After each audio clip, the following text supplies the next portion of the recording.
There is nothing wrong with your device. Do not attempt to adjust the volume. We are now in control of this transmission. Next week on A Current Affair. I'm sorry if I've ever, gotten into your business. I never meant to. I only wanted to play it out. You didn't have to do the verbal F you and call me a bitch, did you?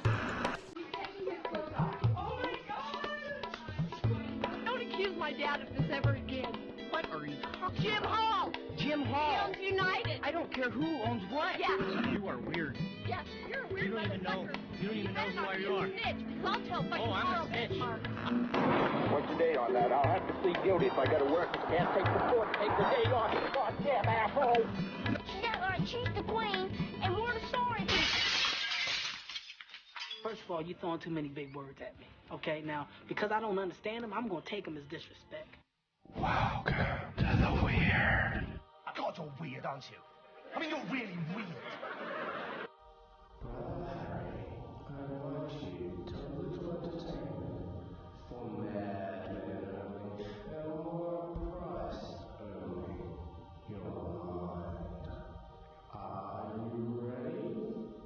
For the next 30 minutes, sit quietly, and we will control all that you hear.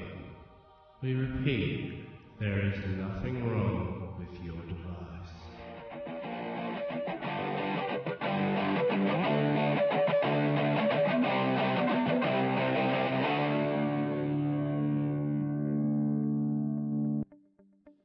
Hello, and welcome to the Weird Indeed. Today, we are going on a quasi-religious journey as we investigate two distinct yet somewhat connected phenomena. The first story is in part a homage to the return of Twin Peaks, and in part an investigation into the interesting artistic techniques available to recording artists such as myself. The second story was originally scheduled to delve into the symbolism of the fox. It was to build out of David Oates' work on reverse speech symbols. However, YouTube presented me with a compelling rabbit hole regarding the supposed theory of 923.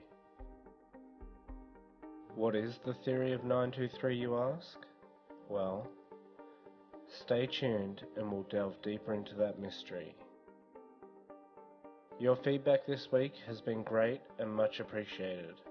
I am learning more and more about this medium as we progress. It's always a process of fine-tuning around the edges, so your emails and Facebook messages mean a lot to me, and I encourage you to keep sending them in. The podcast is slowly growing, but you can help. If you enjoy the Tangent General doing his thing, then please share the podcast on Facebook, Twitter, and all other social media. Please consider leaving a review on iTunes as well. This helps others, like yourself, find the show. Finally, there are many excellent productions that you can support financially, and this is just one small show. But I do ask you to consider next time chipping into my Patreon campaign in order to make this show be the best it can be.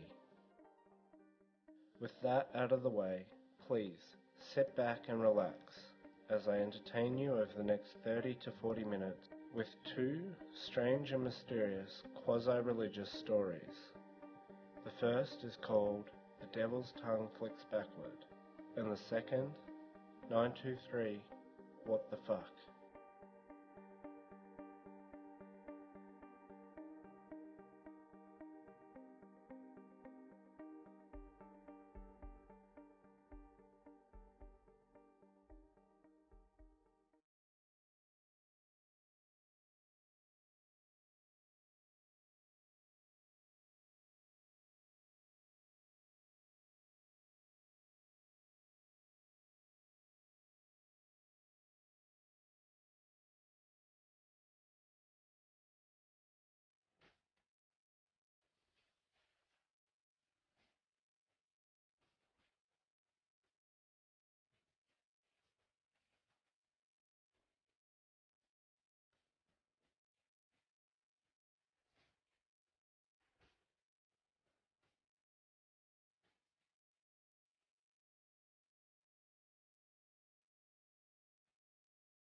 from AlternateClassicRock.com. Members of Judas Priest, wearing day-job business suits instead of their traditional leather and spikes, entered a Nevada courtroom on July 16, 1990. They were facing charges that their lyrics had driven 2 young fans to suicide. Both the band and its record label were the target of a civil suit, alleging the manufacture and marketing of a faulty product, intentional and reckless misconduct, and negligence. What a fuss.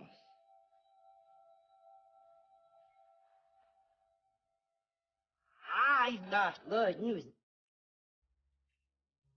As the mule is going to come back in style.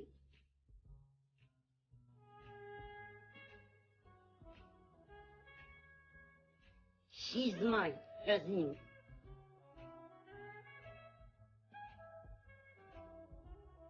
But doesn't she work? Almost exactly it was for Palmer. But it is Laura Palmer. Are you Laura Palmer? I feel quiet. No, but sometimes my arms bend. She's filled with secrets. With the return of Twin Peaks, the idea of speaking backwards has received a resurgence in popularity. Backwards speech, often called reverse speech, is terrifying. It is something that we can't immediately grasp, but grasp it we do. Now, skeptics argue, or should I say dismiss, the efficacy of reverse speech. Michael Shermer, who wrote Why People Believe Weird Things, is one such skeptic. He argues that our auditory functions are so advanced that they can create meaning from meaningless sounds.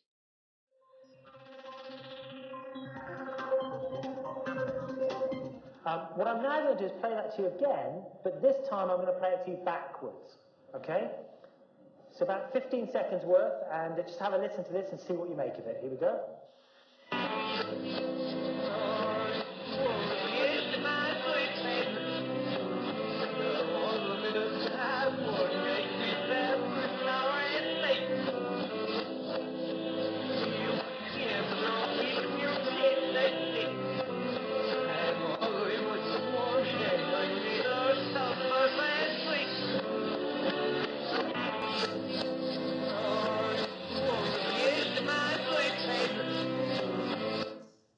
This is the crucial question. Hands up if you heard the word Satan. Okay, that's a good couple of dozen if you heard the word Satan. That's great. Now, hands up if you heard the words, "Here's to my sweet Satan, the one whose little path would make me sad, whose power is Satan. Oh, he'll give you 666. There was a little tool shed where he made us suffer, sad Satan." Hands up if you heard that. Just me, right?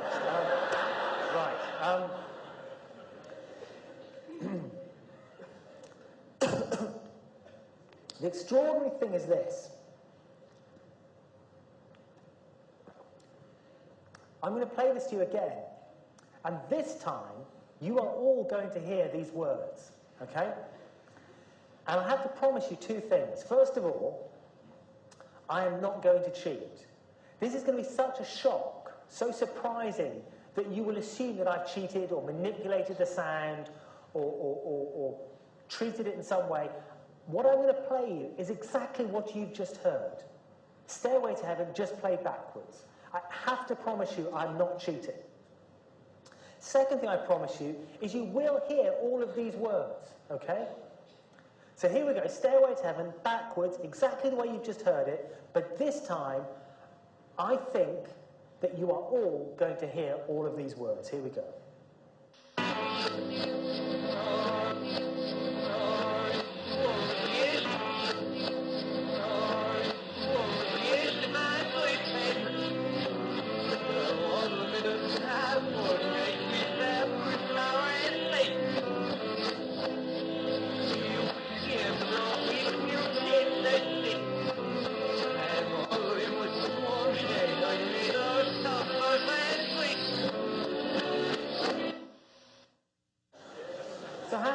who heard that? Great, phew.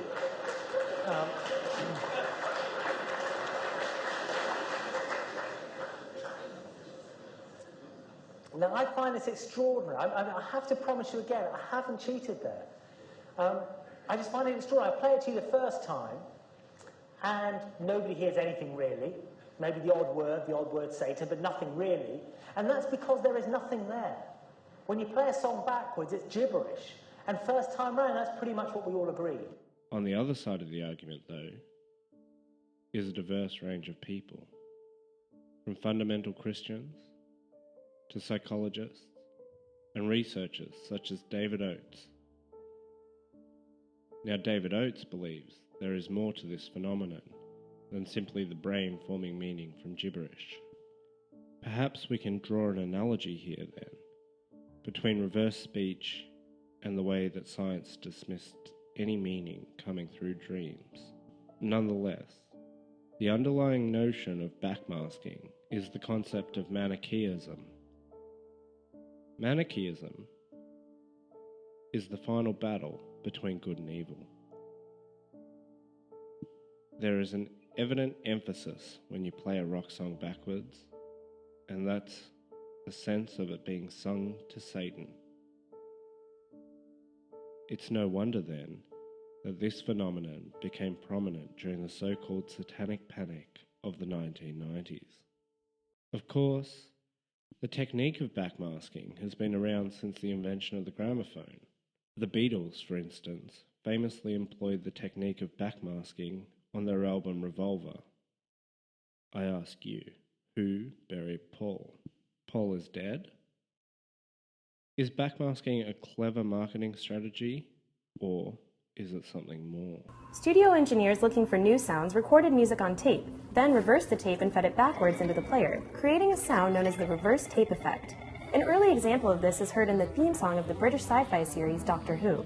The progressive rock band Yes used the technique in the song Roundabout, playing the sound of a grand piano backwards, but the group that really popularized it was the Beatles. The band, not the Cars. Those already went in reverse. In Strawberry Fields Forever, the sounds of Ringo Starr's drums and cymbals are reversed to create a swooshing sound. The song Tomorrow Never Knows contains a reverse guitar solo by John Lennon and Lennon's own voice played backwards, which is a variation of the reverse tape effect called backmasking. The Beatles used it frequently on Revolver and other albums to create unusual as well as beautiful sounds. Everything was fine until one day in 1969 when Russ Gibb, a DJ in Detroit, received a call from a college student who heard a rumor that Beatle Paul McCartney was dead, and the song Revolution No. 9 played backwards contained a message confirming it. Probably an English major. Gibb played the song backwards on a turntable and claimed he heard a voice saying, "Turn me on, dead man." He then played the song I'm So Tired backwards and thought he heard someone saying, "Paul is a dead man, miss him," thus popularizing both the rumor that McCartney was dead and the search for backmasking in other songs. I will now play for you a medley of songs that allegedly use this technique for more nefarious reasons. Drinking beer, smoking marijuana, listening to Judas Priest, and contemplating suicide. Why I believe that is because I know how it feels. I know what it does to you.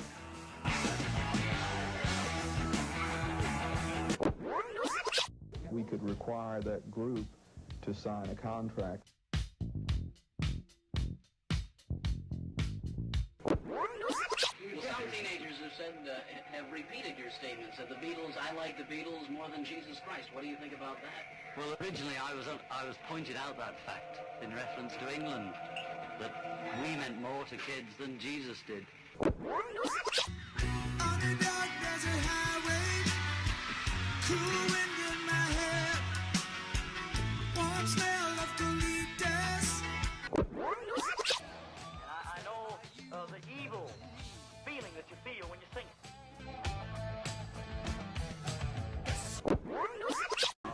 The people running Kemper Arena, which is losing money for the city, may find themselves turning away business. Rock concerts at Kemper Staple have come under fire by a small religious group. You're opening the gates of your mind to the Prince of Darkness. He will invade, and once he gets invited in, he doesn't go out until he's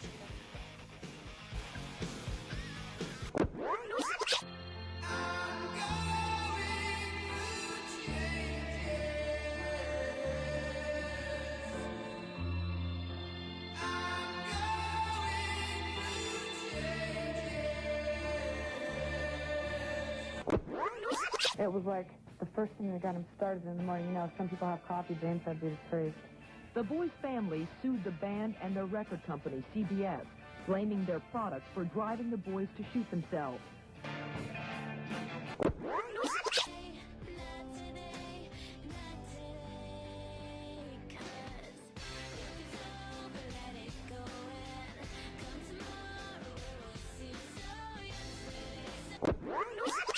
James and Ray were chanting, "Do it, do it, do it."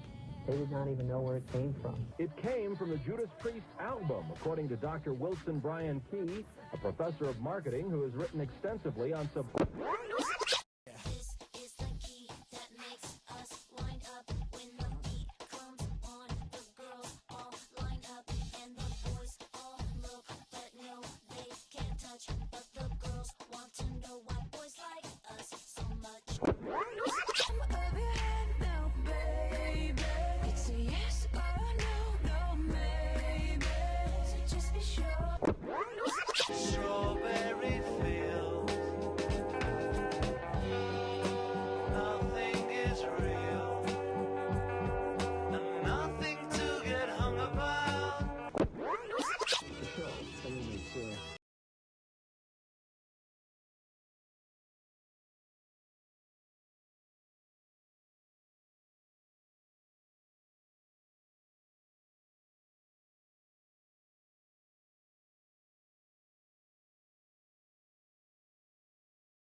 Digging into this phenomenon, I found that the ultimate test is to sing the alleged backmasked message and then play it in reverse.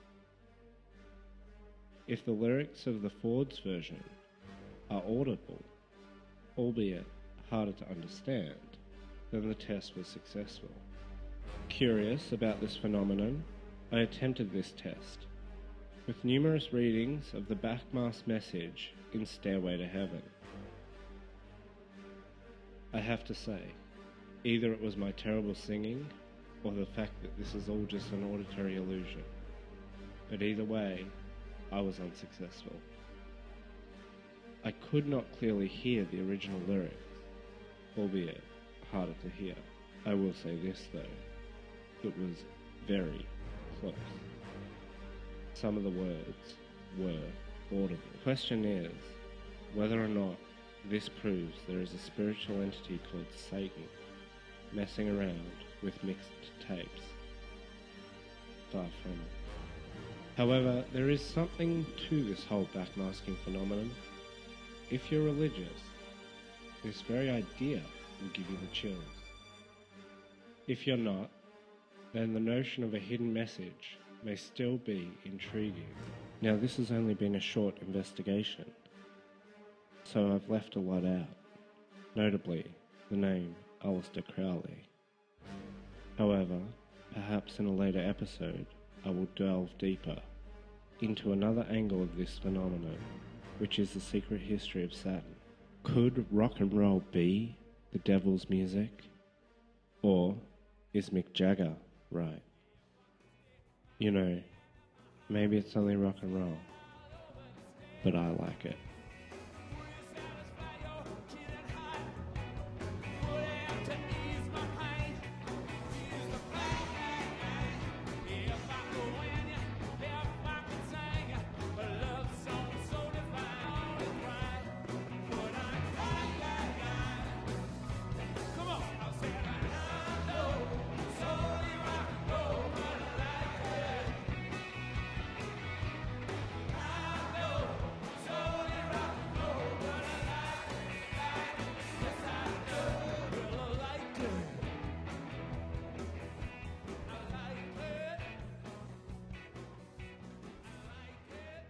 Nine, 2, 3. What the fuck?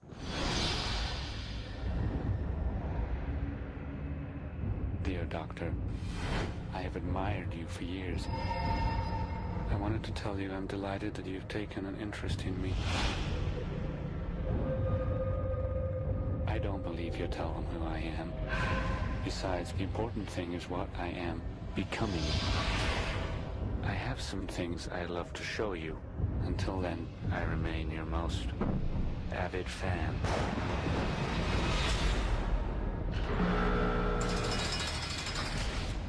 Two families killed a month apart in their homes. These attacks were highly organized. The victims carefully chosen. This one is going to go on and on. That's the same atrocious aftershave you wore in court. I need your advice, Dr. Lecter. If you recall well, our last collaboration ended rather messily. How is young Josh and the lovely Molly? They're always in my thoughts, you know. So it's true the Lecter's actually helping with your investigation? We may have a little over 3 weeks before this freak does it again. I might not have time. I do. I have oodles. You want to know how he's choosing them, don't you? This is a very shy boy, Will. I know what it's like to have people always thinking that you're different. He is refining his methods. He is evolving. What am I doing here? No one will ever be safe around you, Will. A note hidden in Lecter's cell. The killer wants Lecter to answer him through the personal columns.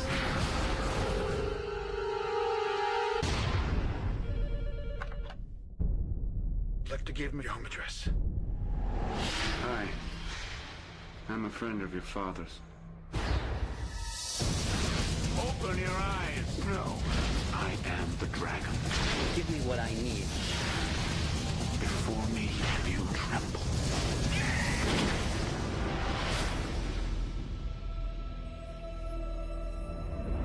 I'll call you if I think of anything else. Would you perhaps like to leave me a home number?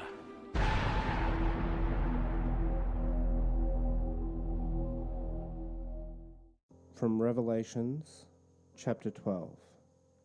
Reading from the New Jerusalem Bible, Standard Edition. Verses 1 through 6. Now a great sign appeared in heaven, a woman robed with the sun, standing on the moon, and on her head a crown of 12 stars. She was pregnant, and in labor, crying aloud in the pangs of childbirth. Then a second star appeared in the sky. There was a huge red dragon, with 7 heads and 10 horns, and each of the 7 heads was crowned with a coronet. Its tail swept 1/3 of the stars from the sky and hurled them to the ground. And the dragon stopped in front of the woman as she was at the point of giving birth, so that it could eat the child as soon as it was born. The woman was delivered of a boy, the son who was to rule all the nations with an iron scepter. And the child was taken straight up to God and to his throne, while the woman escaped into the desert, where God had prepared a place for her to be looked after for 1260 days. Now, this is where it gets a little bit sticky. I understand that no man knows the day or the hour is a Jewish idiom that is associated with the Feast of Trumpets, also known as Rosh Hashanah.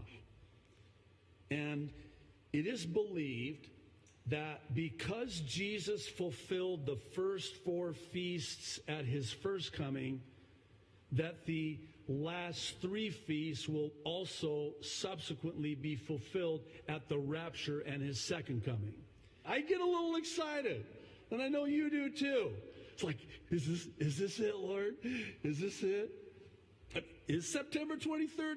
And by the way, the Feast of Trumpets, the first day is September 20th in 2017. So in 2017, it'll start on the 20th of September, just 3 days prior to this alignment. And oh, by the way, Some have, I mean, this is amazing. It makes my head hurt, makes my hair hurt too, what little I have left. But man, they've gone back into just to the very beginning. And this particular alignment and this star was only this way 2 other times. What the fuck? The Book of Revelations is where hermeneutics really meets its match. What is the one true interpretation we are supposed to take from this? It's very clear that priests and holy men of God studied the stars, and it was part of what their understanding of God's great plan was. So the book of Revelation is citing some very specific things as signs in the heavens, and it sounds to me like this could be the constellations involving Hydra, the dragon, Gemini, the female, or Virgo, the virgin. It could involve a bright star, which represents the king. The moon appearing in the moon in a certain place. These are all astronomical things that could tell a story. Every now and then, when working on a script, I come across a bizarre thread to follow. While working on the first story for this episode, I fell into a rabbit hole. That is, the return of the Bethlehem star on September 23rd, 2015, and its apparent meaning in the date September 23rd, 2017. As children, we all have a very clear idea of what the Star of Bethlehem was. This is the Christmas star. It doesn't look like a regular star. I think it would have been like really, really, really bright, like brighter than a 50,000 watt light bulb. But of the 100 million billion stars in the universe, which one was the Christmas star, and what did it actually look like? Notre Dame astrophysicist Grant Matthews has studied a myriad of astronomical events in his career, including the one that directed the Magi to the infant Jesus. When he investigates any event, he begins by asking questions.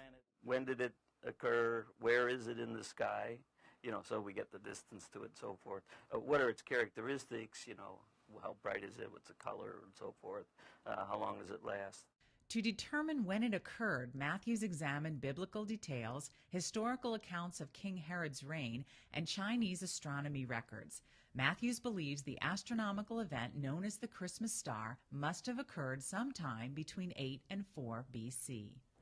But was it actually a star? It was more likely a planetary alignment, which is what the Babylonian, the Magi would have been looking at, much more than looking for the appearance of a guest star or a comet. In ancient times, a comet was feared. It was a harbinger of disaster. Maybe a comet or a supernova was hinting to them there was a change going on, but they wouldn't come in all happy and excited and say, "Where's the newborn king?" For the past 2 years, Matthews has presented this information in public lectures using the Digital Visualization Theater in Notre Dame's Jordan Hall of Science. In planetarium style, Matthews gives viewers an angel's view of Earth, then travels back through the universe 2,000 years to recreate a particular alignment that occurred in 6 BC. The Sun, the Moon, Jupiter, Saturn, Venus, and Mars were aligned in neighboring constellations. Alignments happen all the time, but this kind of alignment is very rare. So it would have been truly, especially on their journey. And then when they came to Bethlehem, they would see that Jupiter stopped its retrograde motion. And this is probably a good time to point out that I am not a fundamental Christian. I'm not a fundamental Christian by any stretch of the imagination. In fact, shortly after my baptism in 2006, I left the way I figure it. If you can't ask questions about your theology, and you simply have to take orders from one man living halfway around the world, then I'm not very keen on it. That said, I have a strong fascination with the biblical text, and that has probably started to become evident in my show. Of course, exploring biblical tales on the internet is often a strange and perilous exercise. There is an abundance of dogmatism. Biblical studies, especially the book of Revelation, is a job best left to expert theologians. The documentary Bethlehem Star, what is it, Jimmy? It's a documentary that was made a few years ago about the Star of Bethlehem, and what it does is it looks into, it uses, you know how they have astronomy programs these days that run on computers where you can run the sky forward and backwards over thousands of years and look at different astronomical phenomena. And what this documentary tries to do is identify some plausible astronomical phenomena that occurred during the relevant time frame of when Jesus was born that could have been the Bethlehem Star. Like a supernova or a sudden comet? Yeah, although, I mean, it talks about things like that, but the candidates it ends up identifying tend to be conjunctions of different planetary and celestial bodies. Conjunction, not a term from Sesame Street or grammar. No. When two different objects in the sky come into close proximity, they're said to be in conjunction. Creating a bright, quote-unquote, star. Yeah, they may even appear as one brighter body, depending on how close the conjunction is. So it proposes some conjunctions, and it gives reasons why these conjunctions could have been seen by the Magi as signs that a king was born in Israel, and there's plausibility to that, and I think that the filmmaker has correctly identified the right time frame for Jesus' birth. There's some discussion of which range of years he was born in, but I think that the filmmaker has the right range of years, and I think he has some plausible candidates, and they even occur on some interesting dates, like December 25th, for example. But but there are, a while back when I was watching it with a critical eye to say, okay, are there ways I can poke holes in this? There were. One of the things that I was not confident of, and I'd like to do some more research on, is the degree to which the film corrects for geographical location. Because what you're going to see if you're in Baghdad, let's say, a plausible place for where the Magi might have come from, somewhere in Mesopotamia. Works for me. Is not what you're going to see in the sky at that same moment in Judea, in Jerusalem. And so you have to not only correct for various factors related to the day and the year, you also have to correct for Earth curvature. For Earth curvature and location, for longitude and latitude. And I'm not sure that the filmmaker has done enough work in that area. So I think there's promising stuff. What about people who use this as a fulcrum to accept astrology? Oh, good, the astrology question. Well, we can't deny that God sometimes gives signs through nature. I mean, either in the sky or through other means, the burning bush. There is a deep rabbit hole that revolves around the date 23 September 2017. Now, I've told you before that the sky is not falling. In fact, I went as far as to insinuate that the sky cannot fall. But I also suggested that an acorn, or a nuclear bomb, could fall on your head. So, is something going to happen on this 923 date? It is a fool who speaks with certainty, but I would say with some surety that I will be speaking to you on the 24th of September this year. Just as we explored in the previous story, there are phenomena that we seek desperately to understand. Revelations 12 is one such phenomenon. The Bethlehem Star, another. It makes some sort of sense, then, that the astrological alignment of Jupiter and Venus on the 23rd of September 2015 and the tale of King Harrod killing all the children 2 years or less seem to be pointing towards the significance in 2017. Yet there was significant symbolism in 1994. There was significant symbolism in 1998. The year 2000 was also scheduled to be the end of the world. I remember writing it in my brand new school diary and saying that after that date I would be freed from homework. What do you make of 2012 now? Well, I'll tell you one thing with all these weird dates, and that is there's a big problem with all of this. These are all dates that we can recognize. That is, they stem from Pope Gregory. But it isn't the only calendar that has ever existed. On December 21st, 2012, the world was supposed to end. Many believed that the Mayan calendar was ending, and thus so would all life on Earth. Of course, most of us don't use the ancient Mayan calendar, and the world didn't end. So we wanted to know, why are there so many different calendars? Well, nearly all calendars fall under three types: lunar, solar, and lunisolar.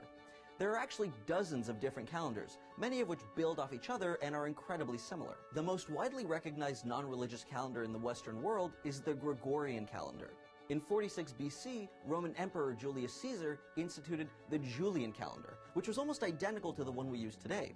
It had 12 months, and a year was defined as 365.25 days. A millennia and a half later, in 1582, Pope Gregory XIII introduced the Gregorian calendar, named after himself.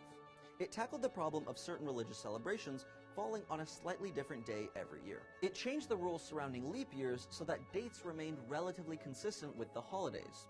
The Gregorian is solar-based, meaning that 1 year equals 1 full rotation of the Earth around the Sun. There are also lunar calendars, which measure months based on cycles of the moon. This usually correlates as a new moon signifying a new month. The most well-known lunar calendar is the Islamic calendar, also called the Hijri calendar. It's named for a journey by the Prophet Muhammad in the year 622. The Hijri calendar marks this event as its, quote, year zero, similar to the Christian system of BC and AD, which set the life of Jesus Christ as their year zero. Additionally, because there are more than 12 lunar cycles and 1 solar cycle, the Hijri calendar is only 354 days long, and it's currently considered the year 1437 AH. Finally, there are calendars which use both lunar and solar systems. These are lunisolar and are the best of both worlds. They use the sun to mark the year and moon cycles to mark the seasons. Occasionally, to fix the discrepancy of the shorter lunar month, there is a 13th leap month added every 2 or 3 years. The Chinese calendar is a famous example of a lunisolar calendar. Rather than mark years chronologically, the Chinese calendar names its years, with the first component denoting an element, like metal, fire, or earth, and the second an animal. For example, 2016 is the year of the red fire monkey. This type of lunisolar calendar is also used by Jews, Hindus, Buddhists, and a number of Asian countries. There are a lot of ways to keep track of time, but luckily we've all mostly agreed on the Gregorian civil calendar. So while the new year may come on January 1st for any solar or lunisolar cultures, you'll have to wait until October of 2016 if you're following the purely lunar Hijri calendar. What we can agree on is that our measurement of time is based on the movement of planets and stars, the so-called heavenly bodies. The question becomes then whether the biblical texts such as Revelations are referring to symbolism, or whether they are referring to a literal, yet almost ineffable, celestial reality. What makes this September 23 theory so interesting is the conjunction of Venus and Jupiter. CNN called it a Star of Bethlehem type moment. Now, what's important to highlight here is that Jupiter and Venus often converge in the night sky. What made it significant, if indeed this conjunction was the so-called Star of Bethlehem, is that in 3 BC, this conjunction occurred in Leo, which is the sacred symbol of the Judah tribe. Rick Larson believes that the Venus-Jupiter conjunction was the Star of Bethlehem, and he shares his journey in the Star of Bethlehem documentary. Harrod didn't know when the star appeared. He had to ask. And that's really fascinating to me because that just suggests that it may have been an ordinary thing in the sky that was striking when explained. When the Magi put it in context and said what was happening and had been happening for the last 9 months, I think that's what blew him away. So might Jupiter, which has been known as the king planet from ancient times because it's the biggest one, might Jupiter have something to do with Messiah's star? Next, I want to ask you a question. 12 Jewish tribes, one produces Messiah. Which one? Anybody know? You're right, say it louder. It's Judah, that's right. What's the animal symbol for the tribe of Judah? That's correct. Okay, good. Let me take you to the first book of the Bible. Look at Genesis 49 for a prediction of the coming Messiah. We read, "You're a lion's cub, O Judah. You return from the prey, my son. Like a lion, he crouches and lies down. Like a lioness, who dares rouse him? The scepter will not depart from Judah, nor the ruler's staff from between his feet, until he comes to whom the scepter belongs, and the obedience of the nations is his." I'm going to go to Revelation 12 and show you a corner that I think I understand. He says, "A great and wondrous sign appeared in heaven." What is the sign? Well, I want you to watch this. It's a woman clothed with the sun, with the moon at her feet, a crown of 12 stars on her head. She was pregnant and cried out in pain as she was about to give birth. Then another sign appeared in heaven, an enormous red dragon with 7 heads and 10 horns and 7 crowns on his heads. His tail swept a third of the stars out of the sky and flung them to the earth. The dragon stood in front of the woman who was about to give birth so that he might devour her child the moment it was born. She gave birth to a son, a male child, who will rule all the nations with an iron scepter. Hey, here's that scepter again. Who's the child? That's Jesus in his role as King of Kings. We saw the prediction in Genesis, and here in Revelation he appears again, and he's got that scepter because he's now the King of Kings. So, if the child is Jesus, who's the woman? Yeah, that's pretty easy. Okay. And in metaphorical terms, who's the dragon that waited at the foot of the woman to devour the child? That's Harrod. The dragon is Harrod. John elsewhere tells us in Revelation that the dragon is Satan, but we know in human terms it was Harrod. So we now understand what he's describing is the birth of Jesus, but he sees it in the heavens. The sheer weight symbolism in the sky on this day blew me away. In September of 3 BC, when Jupiter is coming in a close conjunction with Regulus, the king planet and the king star. That happening in Leo, the lion representing the nation of Judah, the tribe of Judah. That rises in the sky, and behind it rises Virgo, the virgin. And she's clothed in the sun, and she has the moon at her feet. It's exactly what John described in Revelation 12. That is quite possibly the date of the first Christmas. Did it have any meaning to them? No, it had no meaning. The date had no meaning to them because they didn't even use our calendar system. I mean, but it does have meaning to us. It could well be a sign to us. If all of that is a bit too much to take in, fear not. As I mentioned at the beginning of this story, the book of Revelations defies hermeneutics, or at least appears to. What theologians seem to agree on, though, is that the literal rapture is foretold. There are 3 symbolic characters in Revelations 12: the woman, the child, and the dragon. Let's look at the woman. Is she Virgo? Is she Mary? Is she Venus? Is the child Jupiter? Is it Jesus? Is it the church, or perhaps something else? And what in heaven's name are we to make of the dragon? The dragon that sits at the feet of the woman, waiting to eat the child as soon as he is born. To me, that sounds like a poetic nod to Saturn. One thing I know for sure, after trawling YouTube and the web for answers, is that deep theological questions such as this cannot be easily answered. Just like in our first story today, the results here are less than conclusive. Yet somehow, the phenomenon cannot be ruled out. That is to say, there will be a conjunction between Jupiter and Venus. It may not be on the 23rd of September 2017, and if I was a betting man, I'd bet against this being the date of the rapture, but it will happen. Does this mean that the world is going to end? No, of course not. Now, I'm not asking you to take Jesus into your heart or something corny and full of shit like that. If you do hold Jesus in your heart, then great. If you don't, then that's fine too. I won't be proselytizing anytime soon. The Bible is with us though, as a text and as a mystery. Don't cling to it so tightly that you can't crack the spine every once in a while. And don't throw it away. On aggregate, it means something significant to the human race, and so too do the stars. Gaze upon them with wonder and contemplate what it means for the planets to align and to converge. Father, what is revelation, and how does human reason kind of interact or relate to revelation? Yeah, good. It's a hard question to answer. You know, it's a question of what we call fundamental theology, which I think is always the hardest branch of theology. But it's one that bugs a lot of people, I found, in my YouTube commentaries and when I'm dialoguing with the wider culture outside the church. It really bothers people because they tend to set up a dichotomy. There's reason, usually identified with science, right? There's science, reason. And then there's faith, which is just credulity. It's just superstition. Just like a lot of subjective nonsense, right? So that's the divide you're on. And so in the minds of people that think that way, there's science, then there's religion.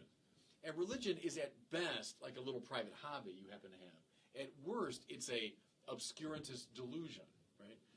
Well, see, the Catholic tradition has always resisted that easy bifurcation into one or the other, into reason or faith. We have said fides et ratio, faith and reason.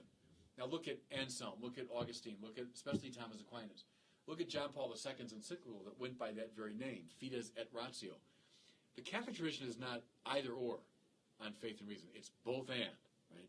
So we like reason. We reverence reason. Hans Urs von Balthasar is a great contemporary Catholic theologian. He said, reason and faith are both born of the same basic eros of the spirit. He means that longing of the spirit to know.